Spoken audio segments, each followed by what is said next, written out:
One of the requirements to become a surrogate is to have given birth, and this is to show that you're able to get pregnant. Hi, my name is Joanne Richardson. I'm a 5-time surrogate, and today I want to give you the history of my own pregnancies and deliveries, just to show you my journey of what it was like before I decided to become a surrogate. I also think it's helpful to know this history for the labor and delivery portions of my surrogacy journeys and why certain things happened the way they did. My husband and I have 2 children, and we decided to have kids because I think that was just like the natural next step of our life together. It was just kind of like what you did, I feel like. Like you get married, you get a dog, and then you have children. Looking back, I think that we could have or should have waited a little longer, but also now I am glad that we didn't, because retirement. Like, need I say more? My pregnancies were relatively easy. I don't even think I need to say relatively. They were easy and really smooth. The only complication I had was a cesarean section. I didn't have any morning sickness or any symptoms really. Nothing came up during my appointments. I think everybody's body is different, and I was just lucky enough to have smooth pregnancies. I didn't do anything different or special, except that I had a really quiet life, and if I was not feeling well one day, I could just be at home and rest. That's it. So the only complication I had was a cesarean section for my first, and let me tell you the story. Okay, so I remember it was close to my due date. I don't remember the specifics around like the ending of pregnancy because everything just went smooth. I remember the last appointment I had, or that I was having with my midwife. I remember her saying, you know, I'm going to be on call and at the hospital on this day or during the weekend. Like, please go into labor during this time and I will be there for you. So I said, okay. I do remember starting to have contractions like early morning or throughout the night, but it didn't seem like it was progressing quickly. We were just hanging here at home. I remember playing like Nintendo Wii with Brad when I probably should have been laying down and letting the contractions work. We did call the hospital to let them know that I was having contractions. This is how far apart they are. After some time, they just said, why don't you come in? We will see what's going on. At this time, I did decide to give myself like 10 hours before I would get an epidural, which I'm not sure why that was a thing. I think I had in my mindset, like you could do it. Like you could have a natural delivery. And looking back, I would just get the epidural walking in the door. Like epidurals work well for me. I don't feel the need to be in pain. You'll see the different types of deliveries I've had through all of my 7. They are all different. They all happen differently.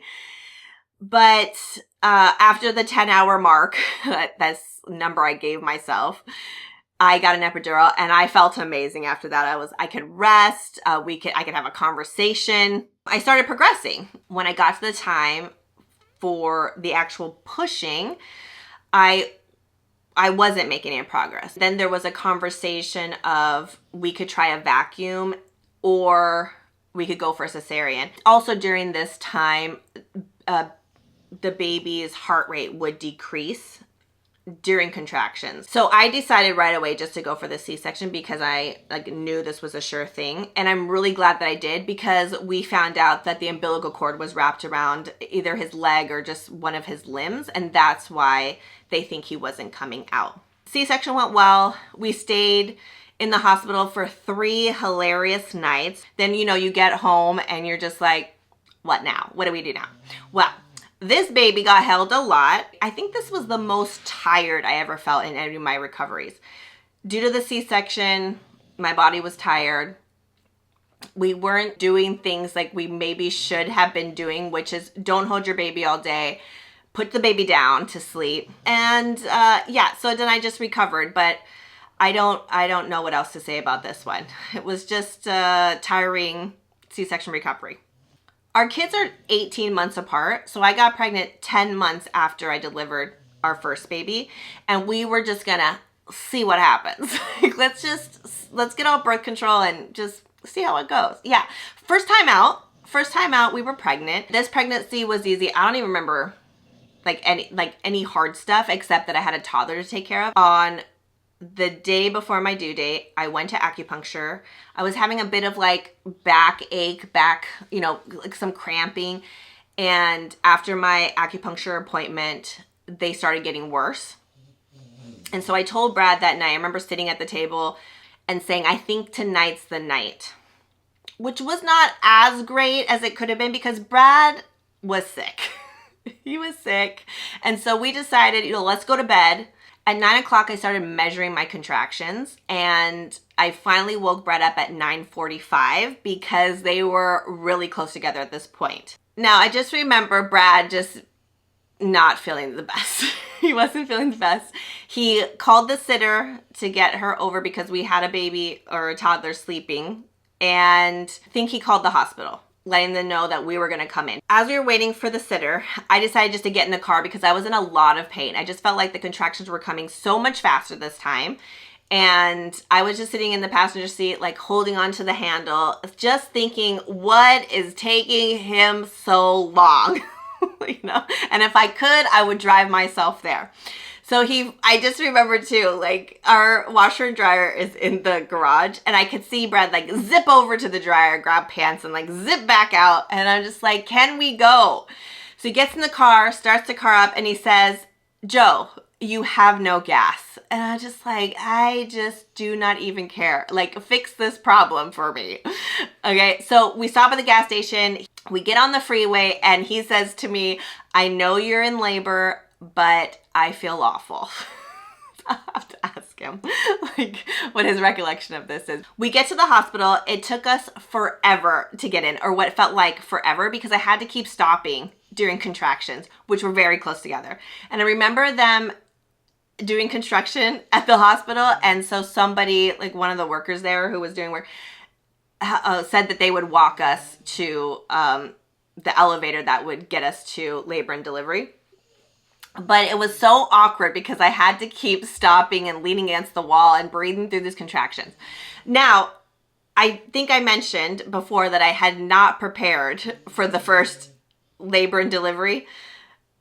This time I did. And I recommend the book Hypnotherapy. I think I have it. Here it is. It's not hypnotherapy. It's hypnobirthing, although hypnotherapy probably would be helpful as well. Hypnobirthing. And I just want to preface it too that you don't have to agree or believe everything you read in a book or any resource. Just get what you need. So for me, I could not get over the fact that pregnancy is not painful. So of course it's going to be painful for me. Now, the people who can get over that fact might have a better or pain-free delivery, but for me, I just couldn't. So I used just the techniques in the book to, I feel like, help the baby like descend. Also, the audio that comes with the book was really helpful, and I listened to it throughout the labor and delivery process. Okay, so we finally get up to check-in, and again, this felt like it took forever. I remember just leaning over the desk where the lady was trying to figure out what room to put me in. And I was just like telling her, this is my second baby. Contractions are really close together. I think the baby is like right there. It's about to fall out, which I wish would have just happened because then I would not have been in pain anymore. I get into triage. The doctor comes, checks me, and said, oh yeah, you're like a 9+, and the only thing holding that baby in is a bag of water. So I was like, that's great. And I was just like laying on the gurney, like holding on, like, great. I'm like, do you think it's too late for an epidural? She was like, we'll see what we can do, which is code for it's too late. Let's just get the baby out. And then she asked me, can you get up and walk or get into a wheelchair? I was like, no. I'm stuck here. Like I'm here now. Can I just deliver here? So they wheeled me into the room, and I was laying on my side, and the nurse came up to me and said, is this the best position for you right now? Like, you're the most comfortable? I was like, yes, I'm not moving.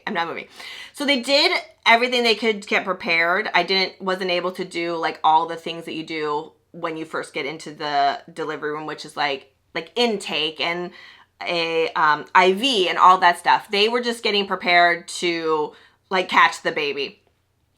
So I remember getting into position. The doctor comes, looks at me and says, yeah, if I give you an episiotomy, the baby's going to slip right out. I was like, yeah, do whatever you want. Because they don't normally do that, I don't think. But with this delivery, like I did. She gave me an episiotomy, baby came out, and that was it. That was it. Our baby was here. It was really quick. I know it seemed like I was talking for a long time, but it was pretty quick as far as deliveries go. Too quick, in my opinion, for like what I would want. Like I do have one delivery in one of my surrogacy journeys that I felt like was the perfect amount of time. So I will tell you which one that is as we get there. But after baby comes out, like, whew, like you feel so much better. Give me baby, start to, placenta comes out, they do all this stuff, I get stitched up, blah, blah, blah. But then I start to do, you do the intake and get my IV in, and I left the next day. I wasn't in the hospital very long. This recovery was so much easier. And not only because I had a vaginal delivery, but because I just knew a lot more. Like obviously, I think the C-section and the surgery was very tiring on my body, but we weren't holding this baby as much. Sorry. Like we did hold her, but not like she slept better for it. She was in her own room at day 3. She slept through the night in 3 weeks. Like she was bundled up in that, I think it was called like a miracle blanket at the time, where you can't get their arms out. Whereas our first like had his arms out, and that was a problem with sleeping. So she is like one of the best sleepers. After that, it was the following summer is when I started the surrogacy process, and I will link that story above. It'll tell you like why I became a surrogate and how I got started. That's my history. I had a C-section and then a VBAC, and that does play a role in my next deliveries. And that's it. I had really smooth pregnancies, which was a factor in deciding to become a surrogate, because if I had horrible pregnancies, like no chance. But I'll tell you more about each individual journey in later videos and how the labor and deliveries went. I've had all different types, so I think this helps with context for that.